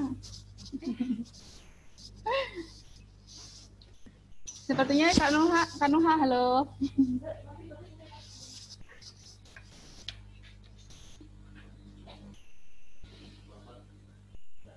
Kanuhanya kok tidak muncul-muncul. Baik, berhubung Kanuhanya tidak ada, tidak memunculkan diri. Kita ice breaking dulu ya Kak ya. Ini juga ice breaking-nya adalah uji kefokusan lagi, tapi berbeda dengan permainan yang tadi. Ini ada yang mau ditanyakan lagi atau sudah cukup? Kalau semisal ada, silakan bisa ditanyakan sebelum saya berlanjut ke ice breaking Kak. Tidak ada ya, kalau tidak ada saya lanjutkan. Nah, untuk ice breaking kita kali ini adalah berkaitan dengan hitung-menghitung gitu. Jadi silakan kakak-kakak yang kamera videonya belum diaktifkan terlebih dahulu. Karena saya juga harus melihat ini, siapa saja sih yang sudah fokus gitu. Karena kita akan bermain hitung-menghitung. Silakan dari Kak Febian, Kak Doni, Kak Alfiah, Kak Mukri, dan kakak yang lain yang belum dinyalakan kamera videonya, silakan bisa dinyalakan terlebih dahulu. Ini Kak Mukti, Kak Zanzian, Kak Nuha, dan Kak Abdul Azam, Kak Rizka, silakan untuk kamera videonya bisa diaktifkan terlebih dahulu. Ya, biar kita juga bisa melihat wajah-wajah dari kakak-kakak semua. Ya, ini masih banyak yang belum diaktifkan kameranya. Silakan Kak Mukti. Nah, itu Kak Nuhai sudah muncul itu. Kak Mukti, Kak Abdul Azam, Kak Rizka, silakan untuk kamera videonya bisa diaktifkan terlebih dahulu. Kemudian Kak Khairul Abidin, saya juga belum melihat wajahnya. Ya. Kak Risna, Kak Rizka, ya, Kak Penny, Kak Ahmad Bustan, Kak Adea, Kak Ilham, dan Kak Mukti, silakan bisa dinyalakan terlebih dahulu kamera videonya. Wah. Kak Septian, Kak Sabto, silakan bisa dinyalakan dulu, Kak. Ya. Oh. Biar saya juga bisa melihat, karena permainannya ini saya membutuhkan untuk melihat wajah kakak semua, karena kita akan bermain di bagian wajah kita. Silakan untuk yang kameranya belum dinyalakan. Kak Mukti, Kak Ilham, Kak Penny, Kak Dea, Tanti, Kak Diki, Kak Risna, silakan bisa dinyalakan dulu, Kak. Nah, kan ganteng-ganteng itu ada Kak Mukti. Siap ya. Ganteng sekali loh. Ya, kenapa dimatikan itu kamera videonya? Kemudian ada Kak Diki, Kak Risna, silakan bisa dinyalakan dulu kamera videonya. Ada Kak Penny, Kak Andi Putri. Nah kan itu Kak Dia nanti cantik sekali loh. Kenapa tadi kameranya dinonaktifkan? Lagi di luar, Kak. Oh, lagi di luar gitu. Siap. Kak Risna, Kak Penny, Kak Ilham, Kak Ahmad, sama Kak Septia Nugroho, silakan untuk kameranya bisa diaktifkan dulu supaya saya dan juga rekan-rekan yang lainnya bisa melihat. Kak Miftakun kameranya rusak, Kak. Ya, nggak apa-apa. Kakak yang lain yang kameranya support, silakan bisa dinyalakan dulu. Nah, ini sudah kelihatan semua nih muka-mukanya Kak ya. Ya Kak Bro ya, jadi kita juga bisa melihat ya Kak ya, kegantengan dan juga kecantikan dari kakak-kakak peserta gelar Saka Milenial tahun 2020 ini. Jadi, bukan pertanyaan sih, tapi ice breaking-nya adalah uji kefokusan kakak-kakak. Nah, jadi bisa mohon izin untuk bisa diperhatikan dulu ya Kak ya. Jadi ketika saya menunjuk dahi, berarti itu angka 1. Dahi itu 1, kemudian hidung itu 2, mulut itu 3, telinga kanan itu 4, telinga kanan 4, telinga kiri itu 5. Tuh. Jadi diingat-ingat lagi. 1 dahi, kemudian 2 hidung, 3 itu mulut, 4 itu telinga kanan, 5 itu telinga kiri. Ya. Sudah paham semua ya? Nanti kalau misal ada gerakan yang salah dari kakak-kakak, nanti akan dapat punishment gitu. Kalau ada yang benar dan kakak-kakak semua fokus, saya kasih applause. Tepuk tangan untuk kakak-kakak semua. Ya. Sudah hafal semua? 1 dahi, 2 hidung, 3 mulut, 4 telinga kanan, 5 telinga kiri. Sudah ya? Sudah siap semua ya?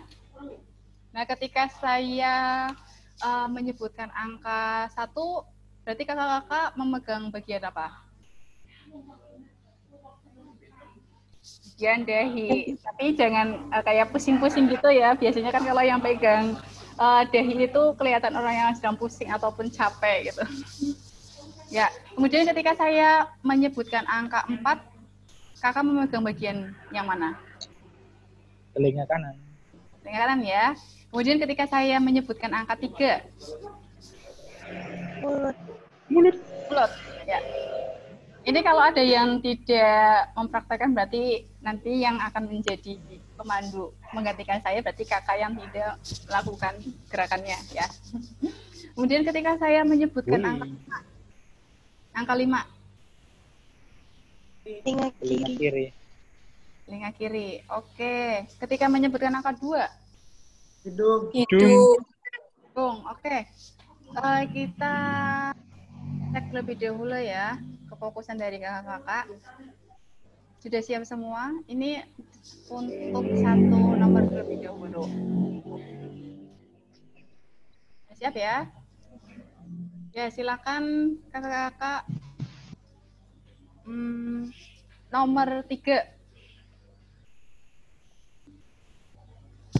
Nomor 3 itu mulut apa ini loh? Dagu. Ini Kak Agustina, ini bukan mulut loh Kak. Ini dagu, ini yang mulut. Ya, berarti sudah fokus semua ya Kak ya. Oke, kita beralih ke, masih tetap satu nomor. Ke nomor 4.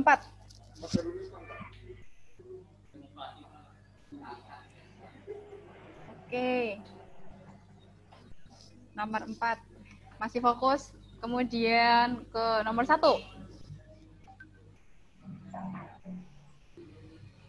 Nomor 1.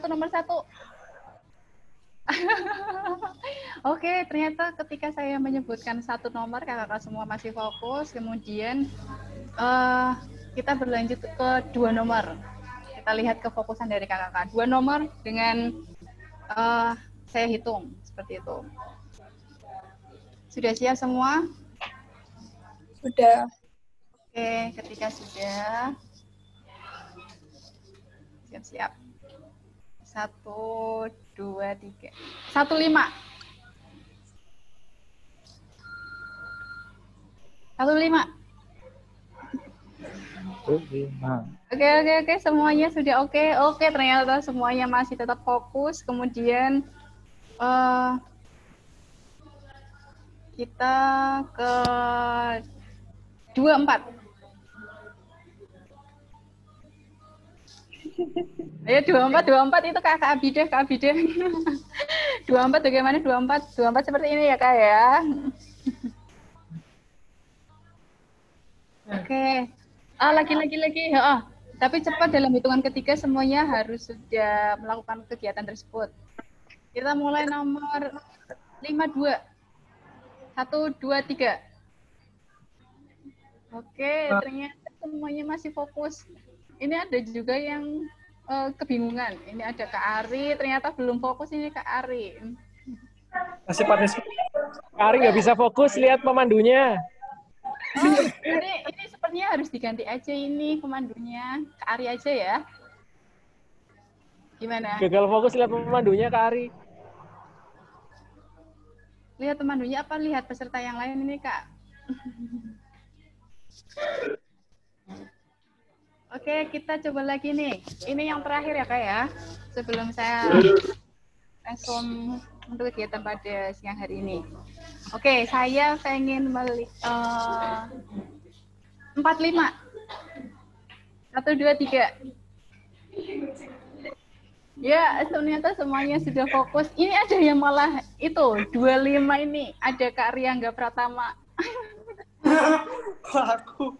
Iya kan, Kak Riangga itu malah 25, harusnya kan 45 Kak. Ayo Kak Riangga gimana ini? Masih fokus apa tidak ini? Fokus. Modus itu Mbak, modus Kak, modus. Modus siapa ini Kak? Baik, terima kasih untuk ice breaking-nya saya cukupkan. Mungkin ice breaking akan diberikan untuk sesi-sesi yang lain ya Kak ya. Jadi sebelum saya akhiri pertemuan kita pada siang harian, nih ada yang mau ditanyakan atau sudah cukup?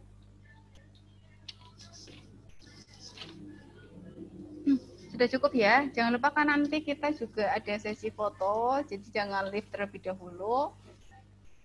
Silakan untuk kamera videonya bisa dinyalakan terlebih dahulu. Jadi untuk kegiatan atau materi pada siang hari ini terkait dengan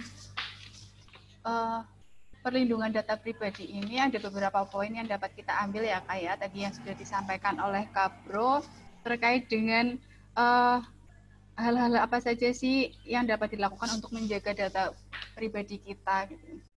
Menjaga data pribadi orang lain sebagai penyelenggara, kemudian ada jenis-jenis data pribadi kita. Ternyata dari TTL kita atau tempat tanggal lahir kita juga itu termasuk data pribadi. Iya, seperti itu Kak. Jadi ketika rekan-rekan menanyakan umurnya berapa, itu kan juga belum tentu orang yang kita tanya itu berkenan untuk menjawabnya, karena itu sudah menjadi privasi dari orang tersebut. Bukan seperti itu ya Kak ya, Bro? Ya Kak, Bro. Tuh, cewek tanya umurnya berapa, itu sensitif sekali gitu. Ini sensitif sekali Kak. Itu. Jadi jangan berkecil hati ketika kita tanya umurnya berapa, itu tidak dijawab, karena itu termasuk salah satu data pribadi kita itu. Kemudian selain itu pun ada dari nomor telepon, kemudian jangan sembarangan kita membagikan password ataupun keyword kita kepada orang lain, karena belum tentu orang tersebut itu dapat kita percaya, walaupun kita sebenarnya juga harus percaya kepada orang lain, walaupun itu keluarga kita ataupun orang-orang terdekat kita, seperti itu. Jadi boleh kita percaya kepada orang lain, tapi kita harus tetap membentengi diri ataupun punya apa ya, supaya lebih aman aja gitu. Kemudian untuk password yang kita gunakan itu silakan bisa digunakan dengan menggunakan nomor, dengan menggunakan huruf maupun menggunakan angka-angka dikombin seperti itu. Jadi tidak mudah terhack oleh orang lain seperti itu. Mungkin itu saja materi yang ini. Terima kasih Kak Bro yang sudah berbagi pengalaman dan juga ilmunya kepada kita semua. Sebelum saya akhiri untuk sesi pada siang hari ini, kita foto terlebih dahulu ya Kak ya, bersama dengan rekan-rekan yang lain. Untuk gayanya, silakan mau gaya bebas atau gaya ditentukan oleh pemandunya ini Kak. Ikut dari pemandunya saja Kak, mungkin Kak. Dari pemandunya saja. Aduh, saya jadi gimana gitu.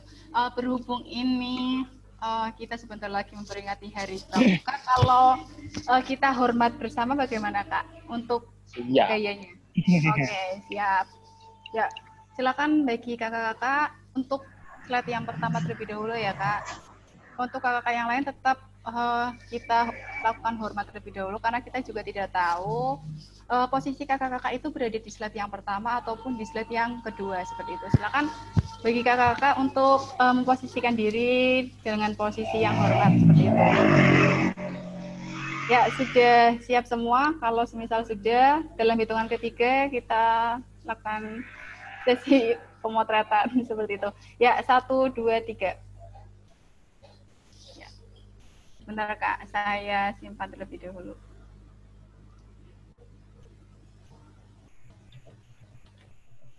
Bentar. Ya, kemudian untuk persiapan di slide kedua.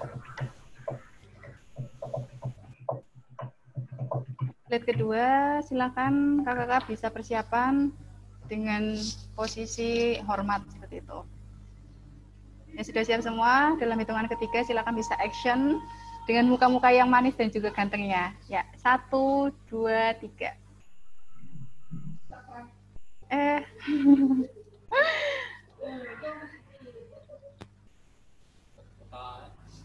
Ulangi lagi Kak, ternyata ini ada kesalahan teknis. Mohon maaf. Ya, untuk slide yang kedua. Ya, sudah siap semua? Ya. Silakan posisi hormat semua. 1, 2, 3.